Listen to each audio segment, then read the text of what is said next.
buying has been on the rise for the past couple of months. As a matter of fact, we saw record-breaking levels of sales in both June and July, and pending home sales continue to increase. But can this continue into the fall? And what exactly does it mean for you if you have been planning on selling your home? Hi, this is Andrew with the Andrew Smith team of eXp Realty.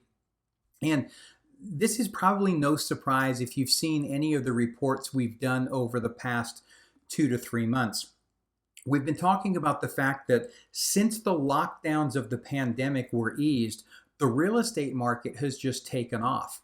There has been a great deal of pent-up demand in the market that is being released, if you like.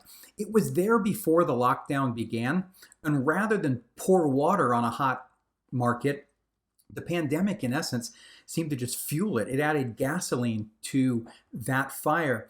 And much of it has to do not only with the record-breaking, historically low interest rates that we've seen, but also the fact that during the lockdown, many people realized that their home just doesn't work anymore. It's not working for them.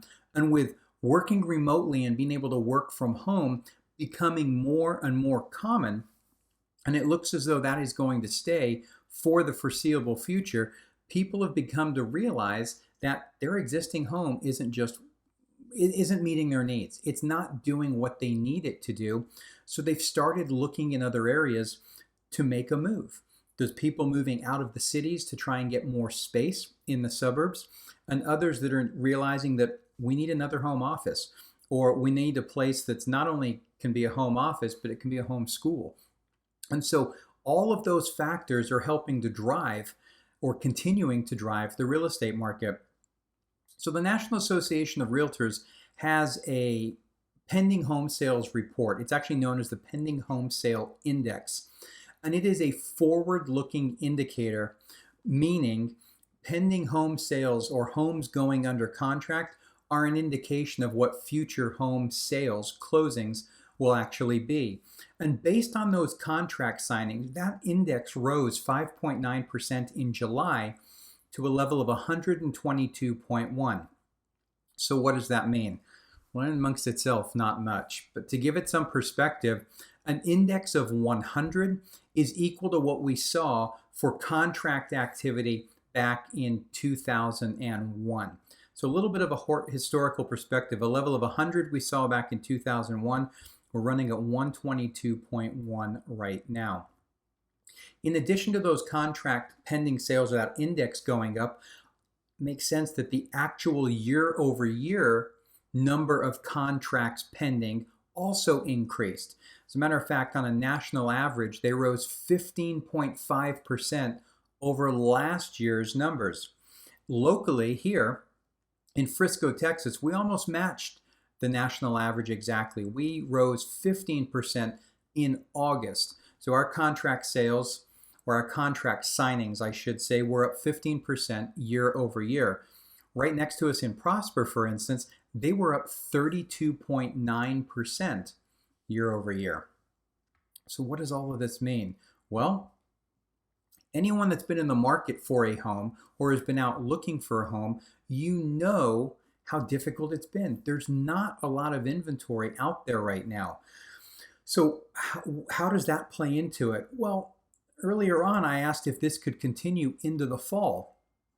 And it's expected to. Most of the major, CNBC, Realtor.com, the National Association of Realtors have all noted that the pending home sales are expected to continue. The demand that we have seen is also expected to continue. The normal slowdown that you see towards the end of summer as you move into fall isn't there. CNBC, as I just mentioned, they stated that the usual summer slowdown in the housing market is not happening this year. Buyers continue to show strong demand, spurred by the new stay-at-home world of the coronavirus and by record low mortgage rates. So mortgage rates are at historic lows. More people are staying at home. Buyer demand is way up. Affordability is up. So where do I think it's going to go? I saw a YouTube video the other day, And it was somebody talking about the impending crash in the market. And, I got to admit, I have to wonder where that information is coming from. I understand what goes up must come down. And I'm not trying to be overly optimistic here, but the bottom line is nobody knows for sure. It's a best guess. And, if you're unsure about what to do, don't do anything. I mean, you've got to do what's right for you. But for people saying, well, in January 2021, the market's going to do this or the market's going to do that, they don't know. What we do know is that nobody expected the market, the real estate market that is, to do what it has done after March. It has been on a vertical climb since March. And every time someone thinks it's going to slow down, it doesn't. So again, you've got to do what's best for you. How long can this continue? To be honest with you, it depends on how much inventory comes to market. That still remains the number one thing holding the market back right now, lack of available inventory.